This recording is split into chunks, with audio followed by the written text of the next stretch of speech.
Hey everybody, this is the first part series of desires, frustrations, and fears. And the first topic that we were talking about was finding stable and fulfilling employment.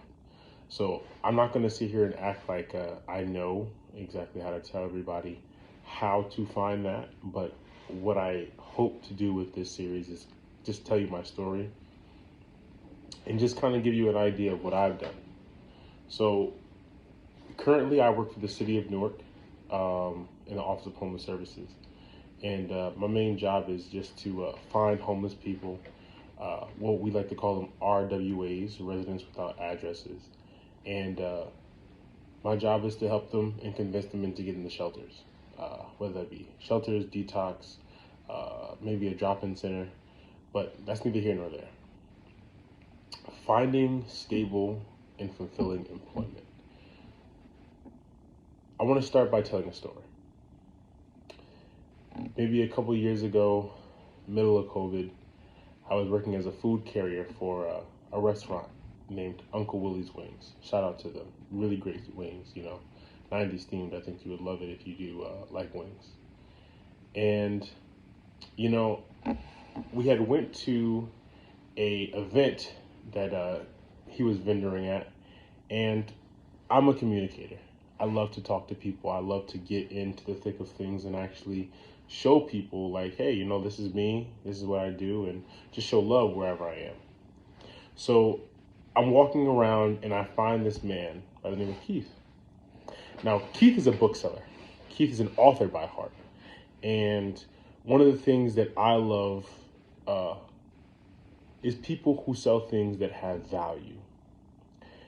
And one of the main things that I saw value in with Keith's books is it's a book, something that you can read, something that you can gain knowledge from. It's not a bracelet. It's not a card. It's not a card game. It's not anything like that. Something that you can read that's tangible and that you can reread and gain more knowledge from it if you do so choose to. And I loved it. I said thank you. I told him, hey, I want to pay for this immediately. And, we hit it off. Now, Keith told me, hey, look, take the book. It's fine. And he ended up giving me the book for free. I thought nothing of it. Fast forward a couple months later, and I'm looking for another job. This food carrier thing isn't paying enough, and I know that I need to find something better. I run into my mother's employer, Ron, shout out to you, and I tell him, hey, I'm looking for a job. He says, you know what? I like your character, and talk to this person. They'll shoot you something. I emailed them. I got in touch with them, and I told them, hey, look, I want $20 an hour. I need $20 an hour. They said no. And I kindly said, you know what? I don't think this is for me. Fast forward another couple of months, and I'm right around the same area that I met Ron at, and I'm getting my hair cut. It just so happened that my bar opener was in the same place. I decided to shave my beard off because I wanted to go for a new look. Completely new me. And hopefully one day during this series, I'll show you those pictures of me with my beard off. But I walked in there, and I asked him if the job was still available, and he told me no. And I said, you know what? Thank you. I appreciate it. And I walked out. And right before I hit the door, Ron called me over. He said, hey, look, email them again. I emailed them again. And they got back to me, and I accepted the $18 an hour. Now, they set up an appointment in an office. I walked in there, and, I'm trying to put my best on impression. And they say, you know what, just wait here. You'll meet with this guy who's the hiring manager. And I'm just like, you know what, I'll make a great first impression. They get me to the back room, and lo and behold, it's Keith.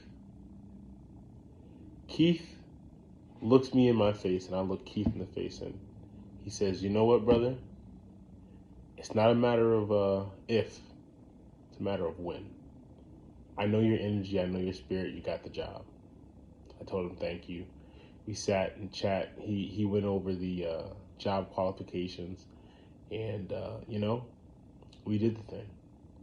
I've been in this job for 2 years now, and it's one of the most fulfilling jobs that I've had. But it doesn't, at this point, it doesn't speak to my spirit anymore. But I want to leave a mark. I want to leave a hallmark, especially because this is my city, and I want to do something great with this.